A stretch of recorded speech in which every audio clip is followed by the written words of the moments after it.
Welcome to the Redirect Podcast. We appreciate you joining us and listening to our conversation about finding your purpose in retirement.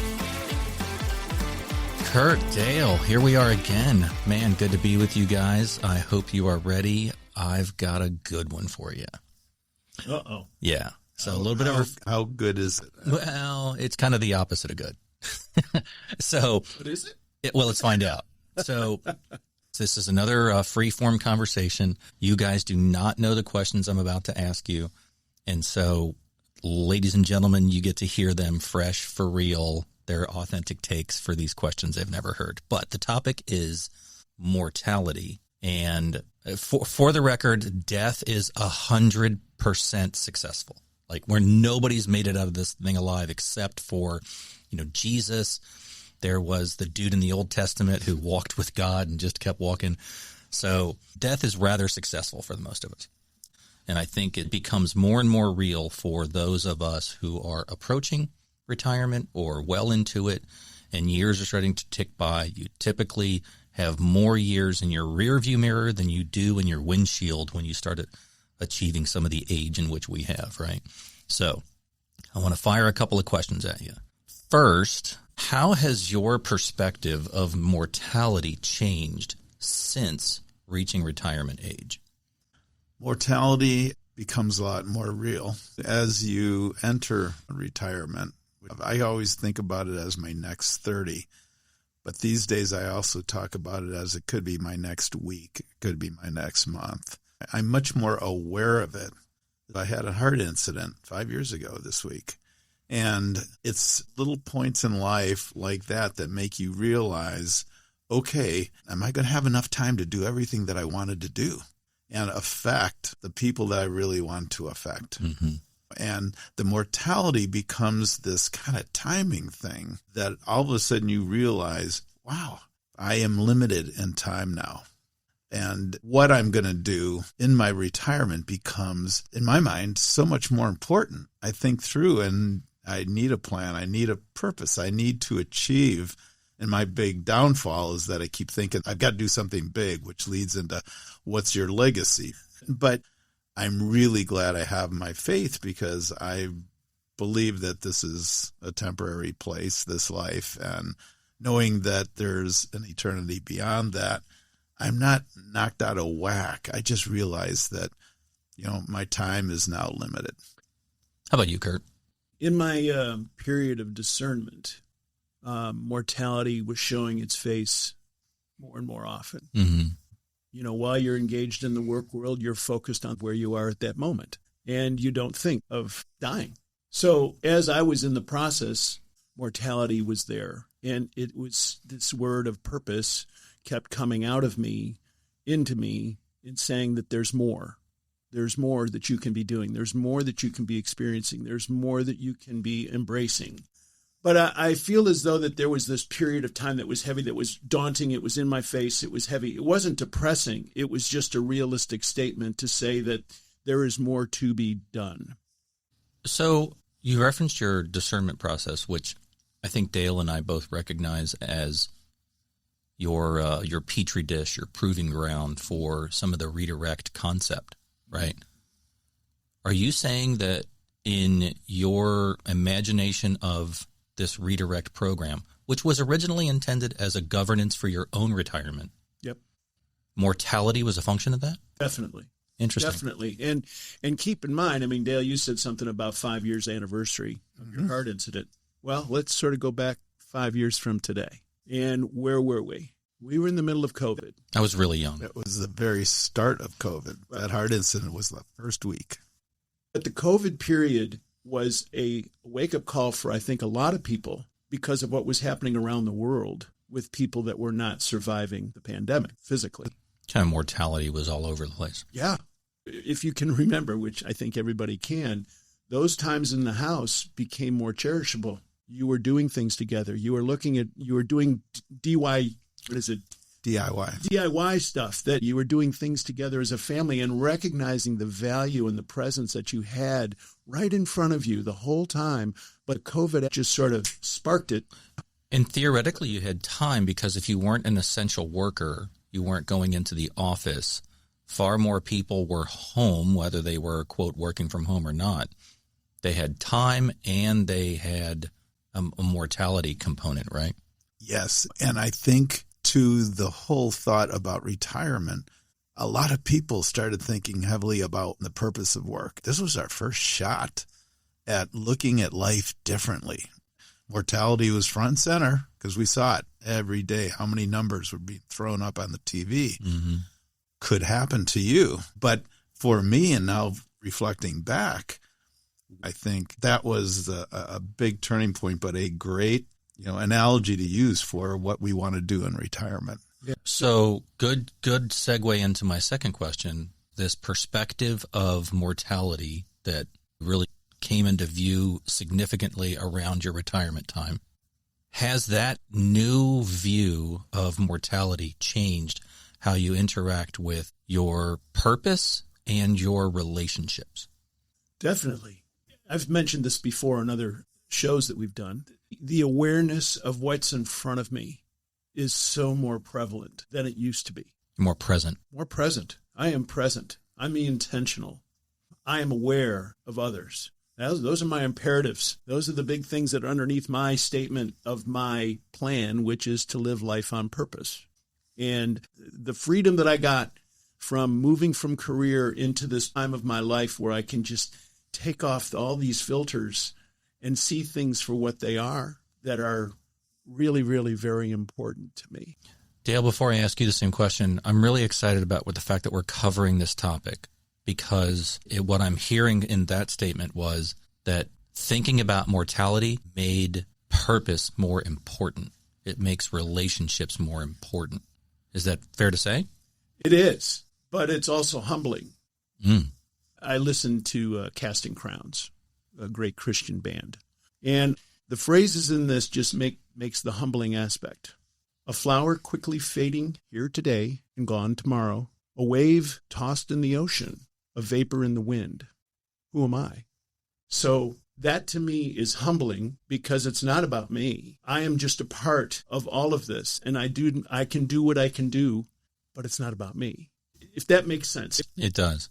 So Dale, let me throw that question back at you. Has this revived or recalibrated perspective of mortality changed how you view purpose and relationships?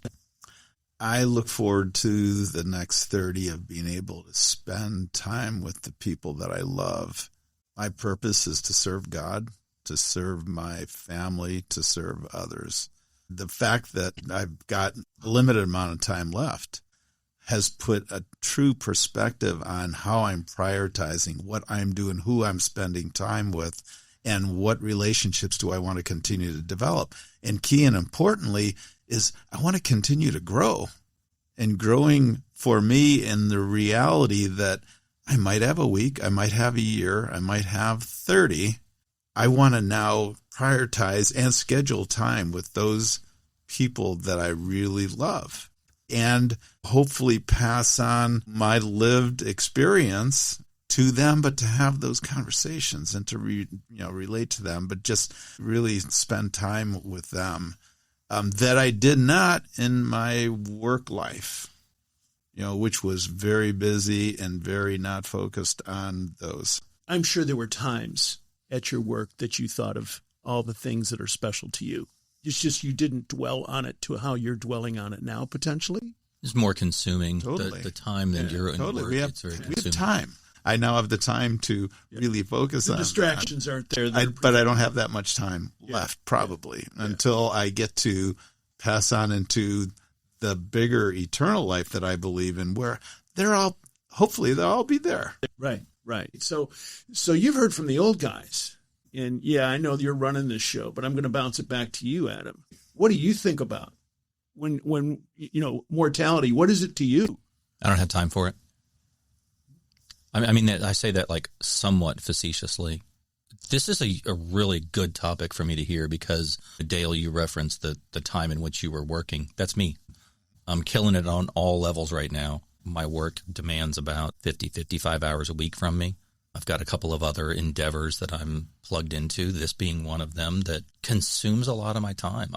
I know I'm coming into a range where, because of my age, a lot of dudes my age start to have ailments, and sometimes they're sudden and causes mortality considerations. You had a scare as well, right? With Right. your prostate. Yeah, with cancer. Yeah. So I think I have these moments, these scares, as you referenced, but as far as day to day, I am consumed by work and all of my other stuff. I kind of I don't take time to consider. I do take time to consider purpose.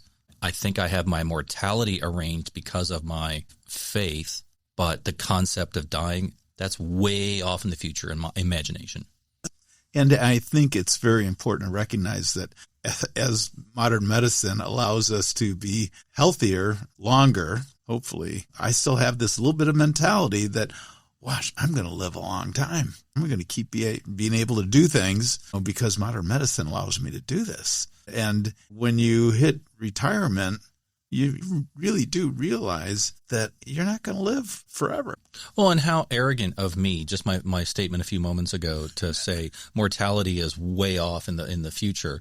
It's just it's the nature of youth, or the nature of being busy and consumed by alternative things. Those things consume you, and you don't spend as much time thinking about purpose, mortality, these overarching things that govern life beyond your ability to recognize it.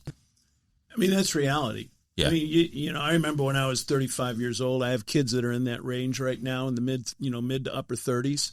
They're thinking of my mortality. Yeah. They're not thinking of their own mortality. It's the nature of youth. They're sitting back going, oh, what are we going to do with dad and mom when they get old, and we got to take care of them, you know? And it's like, and we're sitting here going, oh, we don't want to be a burden to our kids. How are we going to take care of ourselves? Yeah, they're looking at your stuff like, But we have situations that happen in our life where we lose somebody early in life. And even as a young person, you reflect on that. And then you start to hear the phrasings like, gosh, live every day like it's your last, because they are so very important, because they're going to be gone. So we say those things. Yeah, they're bumper stickers. Why don't we do anything about it? If that is so important, that to live every day like it's your last day, then why aren't you? And I'm saying that as an open question. I'm not talking to you guys. I ask that of myself. Why aren't I embracing what is in front of me every minute of the day? And that's really the nature of this conversation. It's the nature of the Redirect podcast, is to cause that contemplation, that awareness. I think you say frequently, that awareness of finding more purpose in life, making your life count with the days that you have left. Recognize your mortality, Adam. Recognize your mortality, and utilize the time you have left for the fullest. So. And I think, and I sincerely feel that, and this kind of came out during the COVID period too, we have time to reflect. And I'll be honest with you, I thought about things that I haven't done. Do I have regrets? You know, are there people that I really want to go spend some time with that I haven't? These were these mortality type questions that start popping out. That was, what do I got to fix? But the reality that I had the time to start analyzing my life was kind of mind-blowing for me, because I never took the time to do that. So, Dale, early in that statement, I think you started into a segue into my next question. And I've got the trap set for you guys, so I want to see how you step into it. I always check traps. Go ahead. I always pick my feet up. Yeah, that's if there's somebody else in front of me. You go first. Here it comes. Yeah. Trap. Is legacy something that is top of mind? And if it is, what is legacy to you?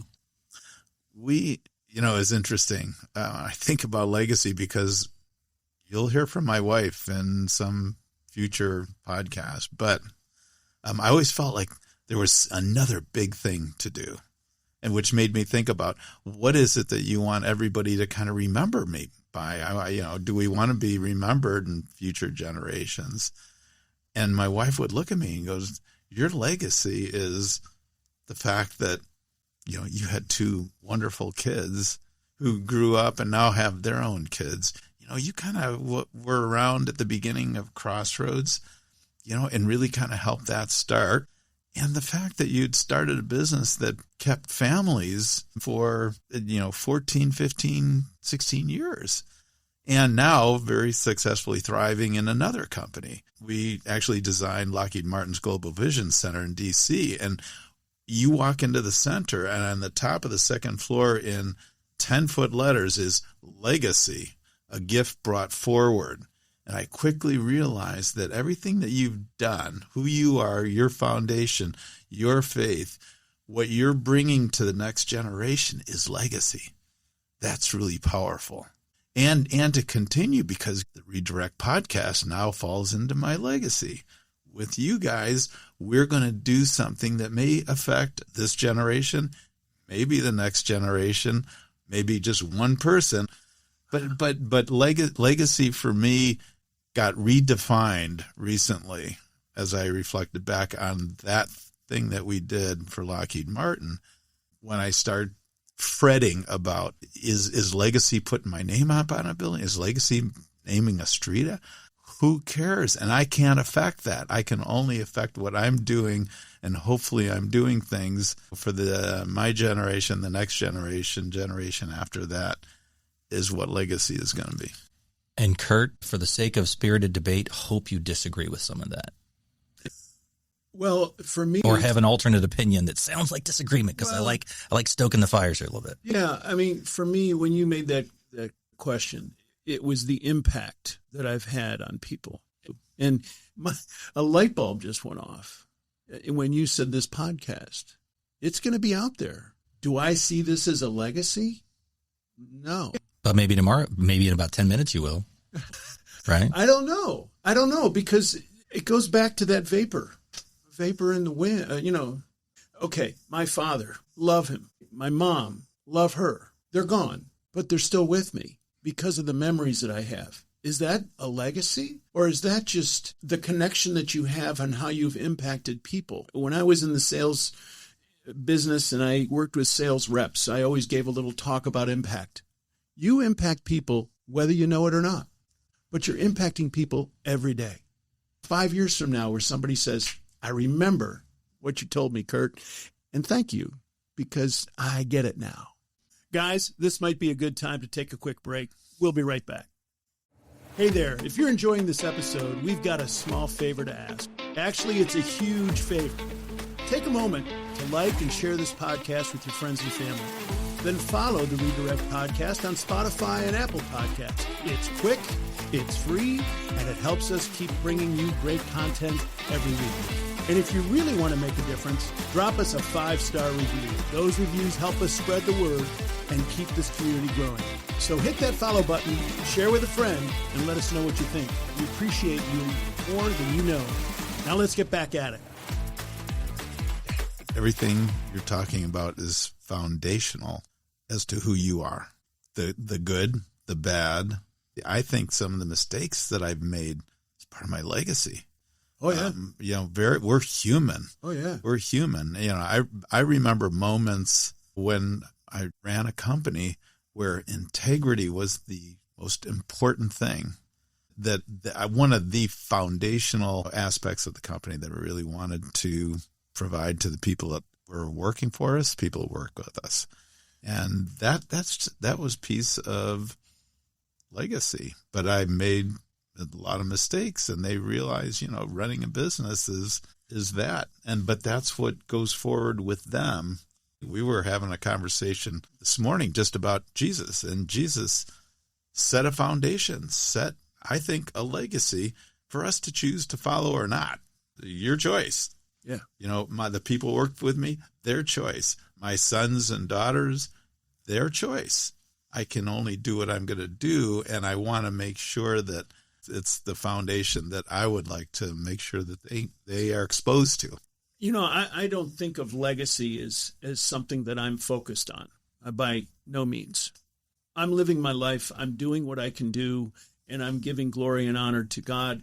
I'm being a model and a mentor to people that I'm with. I mean, culture today, what's legacy?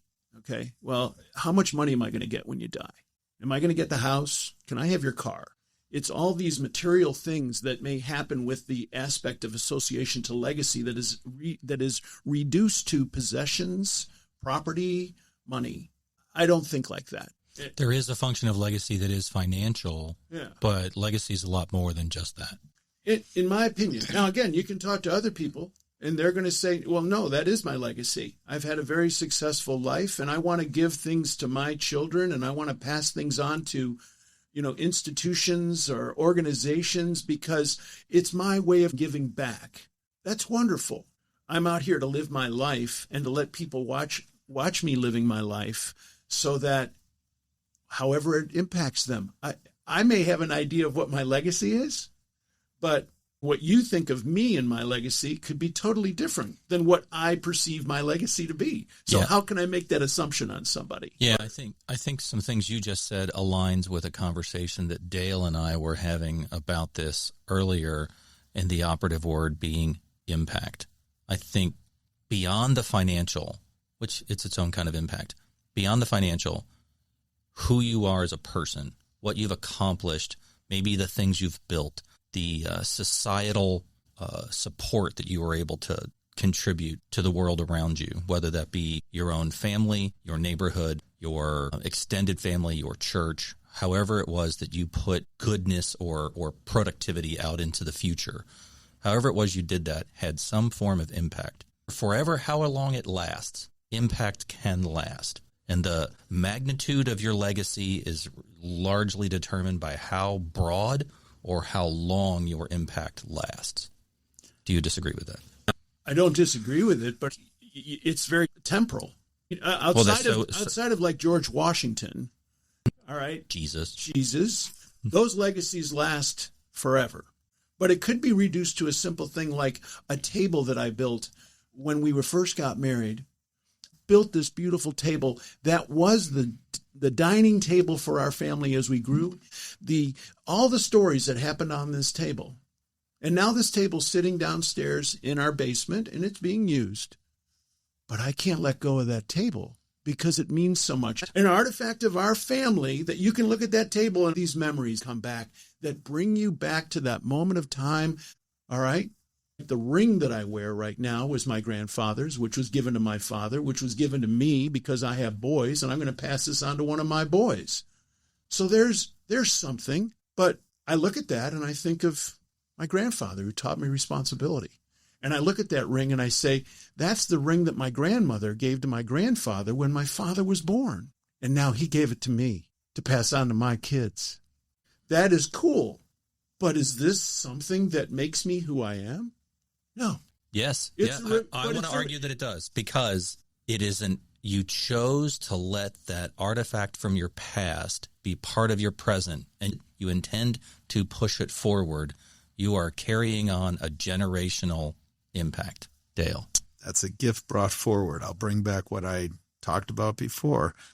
What that represents, is a gift brought forward. I love there's a trend I'm hearing more and more that when it comes to financial, a lot of people that I know, including myself, I'm looking at my kids saying, there will be nothing left for you. We are going to create adventures and use the money or whatever it is to do things together, to have dinners, to have vacations. We're spending it all. And why is that? Because all of a sudden we have a better perspective on what we can leave the memories, the opportunities. Beyond the financial. Beyond the financial, create memories that can last. And I think that's a powerful, when I think all the way back to mortality, I'm getting on that. We're planning vacations. We're renting homes. We want to create experience. But I've been very clear with the boys that there won't be anything less because my intention is to spend it all on us having fun so that maybe down that generation or even the generation after, this is what we get to pass forward. The fact that you have something that reminds you of a virtue that your grandfather had formed you, and you are very responsible, Curt. I know if you learned that from your grandfather, that's something you should be passing to your boys, is saying, my grandfather taught me responsibility. That's what this is about. If I was them, I'd want that ring. Heck yeah. All right. So next question. This is our last one. So get ready. Here's your Grand Slam pitch. Is your faith-based sense of hope more vibrant, or now is it challenged in some way around mortality? I've got it. You know, I mentioned that song from Casting Crowns, Who Am I, right? And I read the one verse for it. There's another the refrain in it is what I think of all the time. It's not because of who I am, but because of what you've done. Not because of what I've done, but because of who you are. The aspect of mortality is am I afraid of it? Am I fearful? No. I know where I'm going, and I rejoice in that. I am sad for those that will be here when I'm no longer. But I know that I'm going to be in a wonderful place. This is not my home. Heaven is my home. And that's what I focus on. And that makes me appreciate so much, because I know that this time with people around me, there's an opportunity to impact, but I'm also setting a situation for them to observe and maybe pull something from it that will help them in those times. When I pass, I'm going to pass on to my family a list of music, but it's music from different times in my life that meant something to me.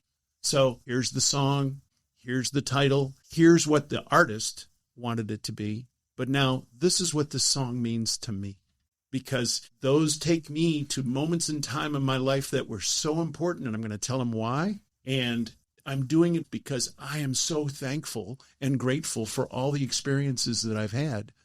There's so much in what you talk about, Curt, that certainly I agree with. And I'm a music lover. I never thought about listing, because I start thinking about songs when I plan my funeral. By the way, here I'm starting with Simon and Garfunkel.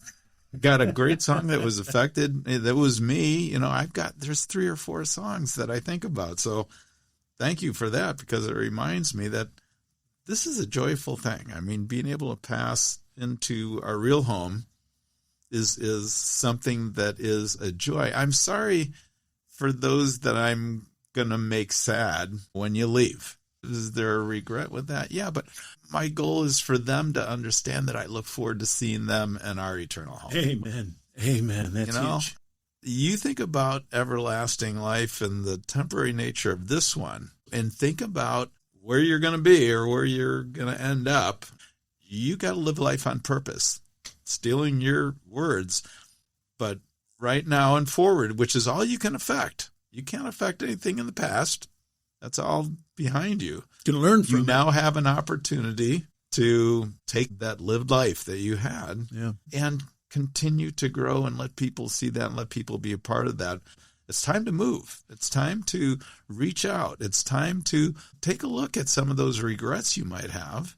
Oh, you know, and we didn't even get into the regret thing. And oh my gosh. But you have an opportunity and maybe a responsibility to go back to some of the people maybe you've affected and share some of your foundational goodness with them to make amends if there's a need to do that. You still have an opportunity to do something about. And mortality makes you not only think about that, but move faster.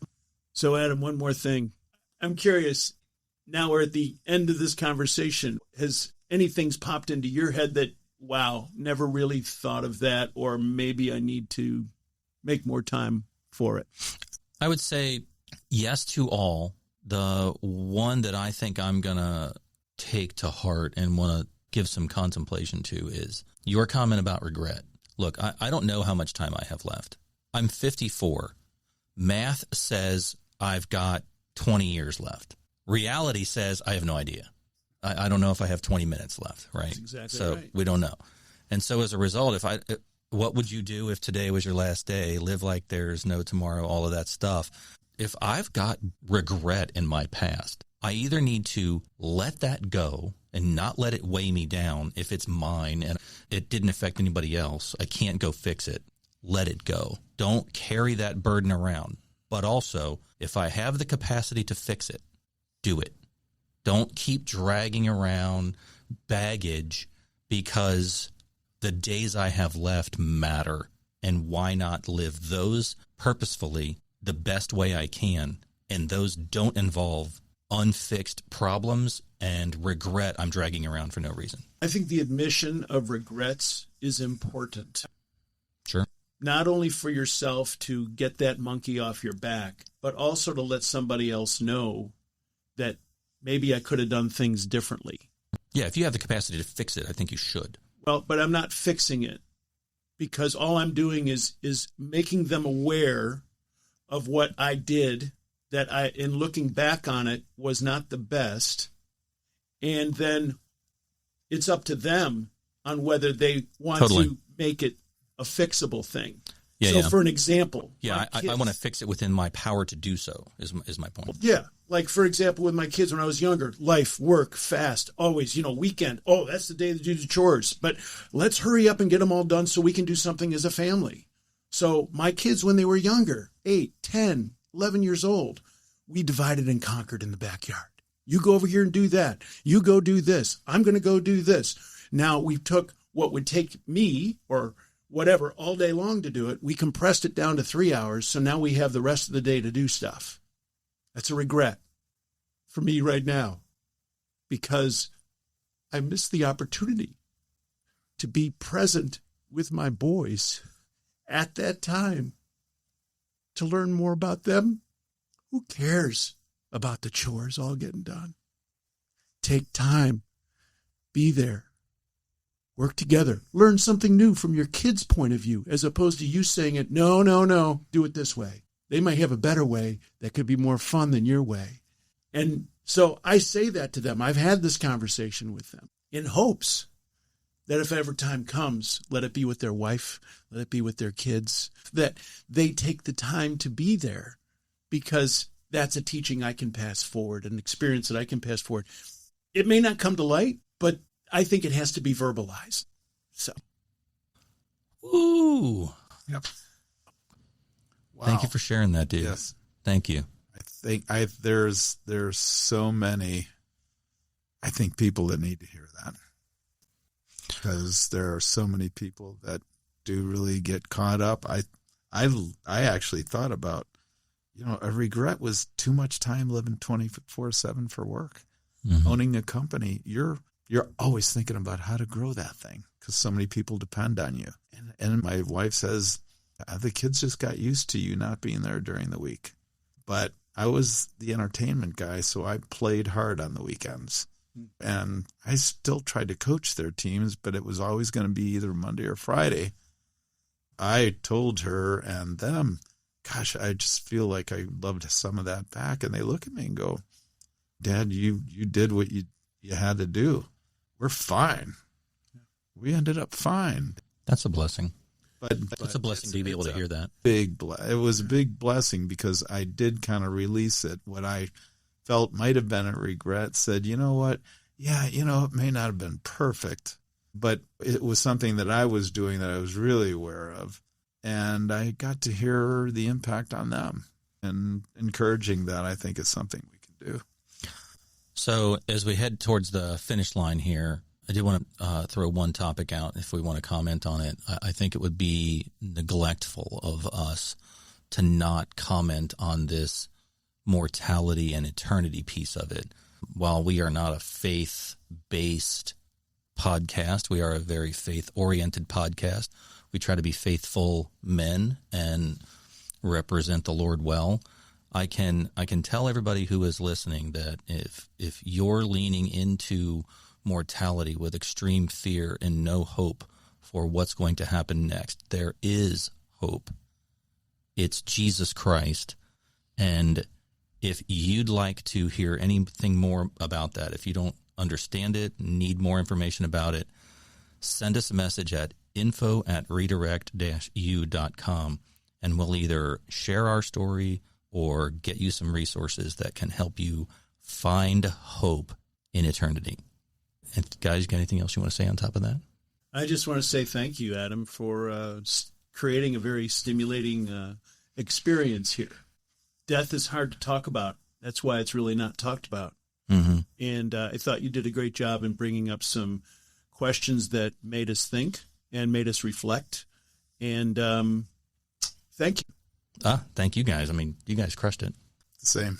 I just really enjoy, it's a hard one. It's a hard one when you start talking about mortality with your family, with your friends, but it has to be discussed. It's real. It's going to happen. And there are a lot of ways you can approach it. So make the best. I think you understand, and our audience certainly hears our lived experience and kind of how we feel. But I encourage everybody out there to have the conversation.